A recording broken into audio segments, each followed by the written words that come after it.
Hürmetli vatandaşlar, bugün sözleydiği leksiyelerimizi başlayımız. Leksiye de size Radyo Rosie, Washington'dan sözleyimiz. Mavzular mında. Birinci mavzu. Amerika'nın az uçuraydıgan zor bir hareketi. Tayvan'ı kolladı. Mavzula haber 9. ayının 9. günü Birleşmiş Gazeti ilan kılındı. Haber. Mında başlandı. Tayvan bilen diplomatik münasebetini üzgen Ottara ve Janubi Amerika'daki 3 devletten Amerika Koşmuş Ştatları baş elçilerini kaytırıp geldi. Bu hareket hakikaten az uçuraydıgan bir harekettir.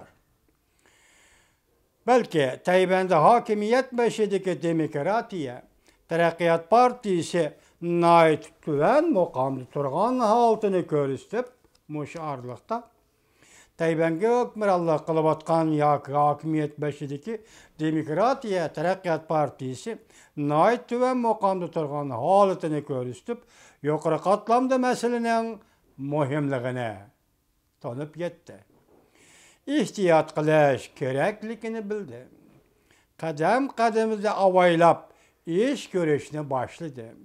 Şunda kılganda Tayvan en xatarlik ahvalga düşüp kalmaydı dep oylaştı. Bu Birleşme Agentler Gazeti Tayvan'ın gazetimi ve Singapur'da neşr kılınan gazetimi ben bilenmeye kaldım. Bu haberin ahırda bir iki cümle xulası çıkarımız. Amerika'nın bu hareketi yüzeki qarğanda baş elçilerine qaytırıp keliş. Tayvan bilen diplomatik münasebetlerini saklap kelip atkan devletlerinin keyfiyatını muqimlaştırışını közü tutqandek görünsümü əməliyyəti kəmkötsüz Tayvan'a dostana bolğanlıqıdır. Teximi çonqor stratejilik noktadan ve devlet menfaati noktasından qarasaq, bu iş Jungo'ga qartılgan boludu. Amerika'nın arqoylusu Jungo'nun bayrak qadışıga narazı bolğanlığını körüstüp berdi. Amerika'nın arqoylusu Jungo'nun bayrak qadışıga narazı bolğanlığını körüstüp berdi. Moşundaq vaziyet astada Amerika'nın qılğanları demokratiyanın qimmatini qoğdaş, qadimi dostluqni müstahkemleş. Belki texemi çonqor qatlamdan qarasak Tayvan Jungo münasibet. Amerika Jungo qarma qarşılığını işe qoyup Tayvan'ni Jungo bilen qarşılaşadigan destek ornuga qoyganlıqda. Bu fakat Birleşmiş Gazeti'nin göz qarışı mu vatandaş.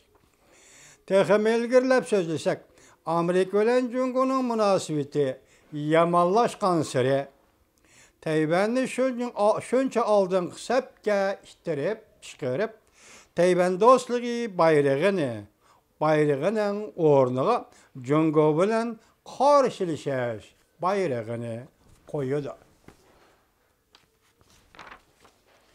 Ötken 2 yıldan beri ahvaldan qarasaq, Amerika Tayvan'a qancha dostanlıq qılgan bolsa, Jungo Tayvan'ı şuncha besim işletdi. Şunlaşqı moşundaq bir vaqtda Tayvan yuqori muqamda hareket qiladigan bolsa, Jungo Tayvan Amerika üç taraf münasibetini texmo ciddileştirip etdi. Şundaq bolğan aman bugün Amerika Jungo qarşılaşış ramkisi gavdilengende. Eğer Amerika Jungo münasibeti texmi yamanlaşıp Amerika hatta bir Jungo siyasiga xires qilishni bir taktika qiladigan bolsa, Tayvan yarının gerbekiga ittirilib qo'yilamdi. Meyli qandaq tarakki qilsin, haqiqatan Tayvan mundaq taraqqiyotni ko'rishni xolamaydi. Tayvan hazır her qandaq bir vaqtda bir-biridan yüz öğriydigan iki devlet o'ttirishib turibdi. Yani demekçi Tayvan'ın turib atgan o'rni hazır Amerika Jungo iki devlet bir-biriga har qanday vaqtda bir-biridan yüz öyreydigan ikki davlat o'rtasida turibdi. Eng yaxshi ish shuki, to'qinish ichida Tayvan davlatining manfaatini saqlash. Ondan qalsa, ikki taraf to'qinishini, ya'ni Amerika-Jungo to'qinishi tufayli Tayvanning manfaatini ziyonga uchratmaslikdan iborat. Bu gazetning samimiy niyati bo'lsa kerak.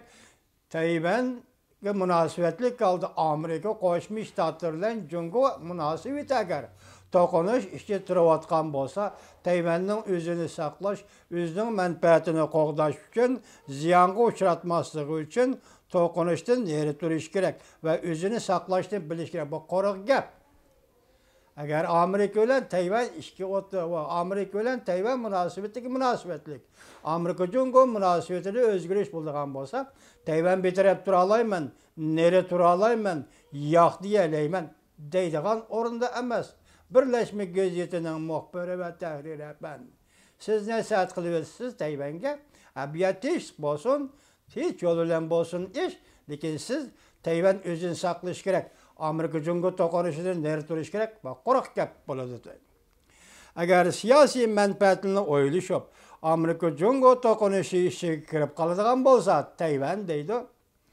To'qinish oxirlashganda Tayvan pechki bo'lib qilishning ziynini tortidi. Foyda ziyonni to'layolmaydi. Sen demak Tayvan bo'g'izlik voqealar Tayvanni betaraf qil demoqchi bo'lyapti. Birlashma gazeti bu bir kaltpamlik yoki bir cho'ltuluq yoki bu Tayvan bo'g'izining vaziyati va siyosidan to'liq xabardor bo'lmagan muxbirda qiladi bu yozuvchi. Bu yuqoridagi gapga bizning diqqat qiladigan muhim nuqtamiz buning mazmunida nima deyildi emas. Bu xabarda Amerika Qo'shma Shtatlari, Janubiy Amerika va O'rta Amerika rayonlaridagi 3 davlatdan bosh elchilarni chaqirib keldi degan masaladir. Bu masala Tayvanga do'stonlik bo'lsa balki bu shundoq, Jungoga berilgan signal bo'lsa balki ham shundoq. Chunki yaqindan beri Tsai Ing-wen prezident Tayvanga vazifaga o'ltirgandan boshlab, mushu 2 yil ichida degidek Xitoy hukumati Afrika davlatlari va Janubiy Amerika, O'rta Amerika davlatlari bilan diplomatik munosabat o'rnatib, pul berib, dollar berib, bu davlatlarning Tayvan bilan bo'lgan diplomatik munosabatlarni o'zishiga qudratlilik qildi. Dal shunday paytda Amerika Qo'shma Shtatlari yuqorqi 3 davlatdan o'zining bosh elchilarini chaqirib oldi. Washingtonga qaytib keldi.